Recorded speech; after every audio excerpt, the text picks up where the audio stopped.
The UN refugee agency says more than 5 million people have now fled Ukraine since the Russian invasion began. Russian troops, meanwhile, have intensified their assault on Mariupol. Video shared by Moscow shows smoke rising from a steel plant in the city. Overnight, Russia bombed the fortified facility where thousands of Ukrainian troops and civilians are believed to be holding out. The Kremlin has called on fighters there to surrender. Charlie D'Agata has the details. Charlie, good morning. Good morning to you, Vlad. Another deadline, another ultimatum has come and gone in Mariupol for Ukrainian forces to surrender. Both sides had agreed on a humanitarian corridor, but fighting rages in the east and in the south. Drone footage shows a city torn apart after weeks of bombardment. Residential neighborhoods flattened. Beneath the Azovstal iron and steelworks plant, women and children huddled together in bomb shelters, too terrified to attempt an escape. A Ukrainian Marine makes a desperate plea. We're facing our last days, if not last hours. The enemy outnumbers us 10-1. And the enemy is closing in fast. Russian soldiers surround the steel plant, hunting down remaining fighters. Russia has intensified attacks along a 500-mile front line, advancing forward and reinforcing regions already under occupation, including the hard-fought Zaporizhzhia nuclear facility, Europe's largest.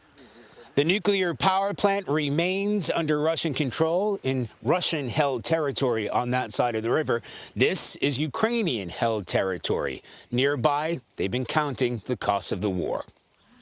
A Russian anti-tank mine took the life of 29-year-old paratrooper Vyacheslav Dimov on Saturday. How important was it for your son to fight for his country?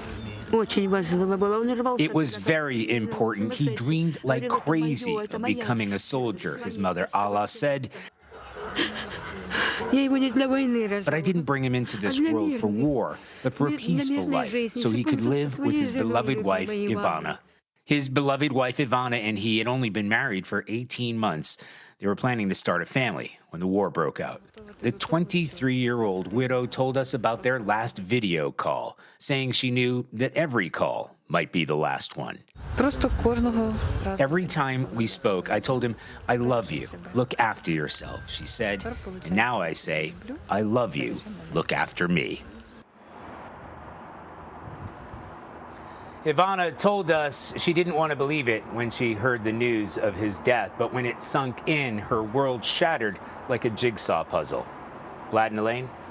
It's just heartbreaking to hear that. Charlie, you traveled to the front lines for this report. Tell us what you saw. What was it like there in eastern Ukraine? Well, Elaine, I want to sort of paint the picture. So when we talk about the front lines, you know, it's not ditches, it's not places that are coming under mortar attack or small arms fire, but you get to the very last area of control for Ukrainian forces, and that's where we were along that river. So on the other side of the river, all of that was under Russian control.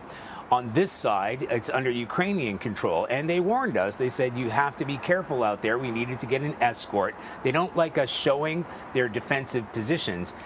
But that front line is a stagnant front line. We were a little bit concerned about being, you know, within firing range from Russian artillery, but it was a foggy day. They said they haven't been fired on for a number of days. So you have active front lines, dynamic front lines, that the military sometimes calls as kinetic, when you've got incoming fire and artillery.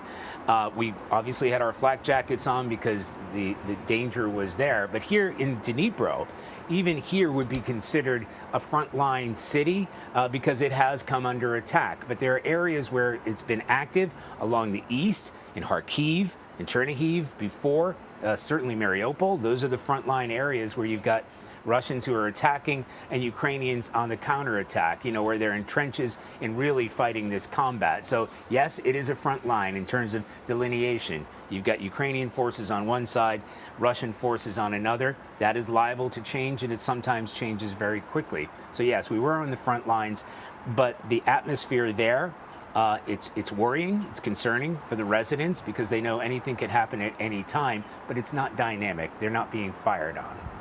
So, Charlie, what can you tell us about that agreement to create a humanitarian corridor out of Mariupol?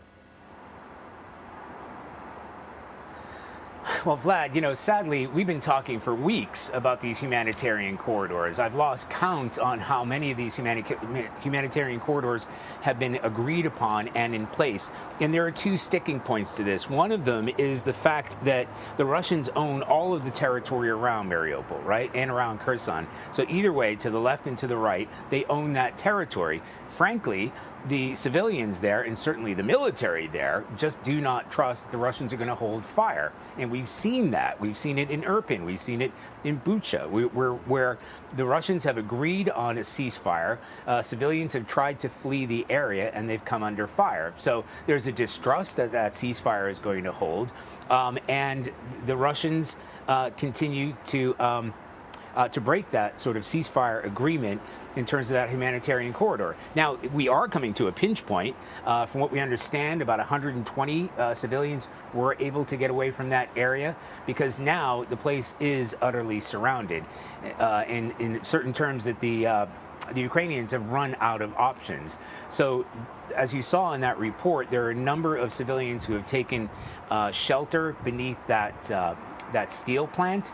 And it's worth noting, by the way, there's a network of tunnels and bunkers that were already in place. It is made to withstand actually what is happening now. So that can go on in terms of the troops, the Ukrainian forces that are there for some time. But it's the civilians who are just terrified because it would mean trusting the Russians that this humanitarian corridor will be honored, and plus they have to arrange the transport. So yes, we would hope that the humanitarian corridor this time might turn into something where civilian lives can be saved.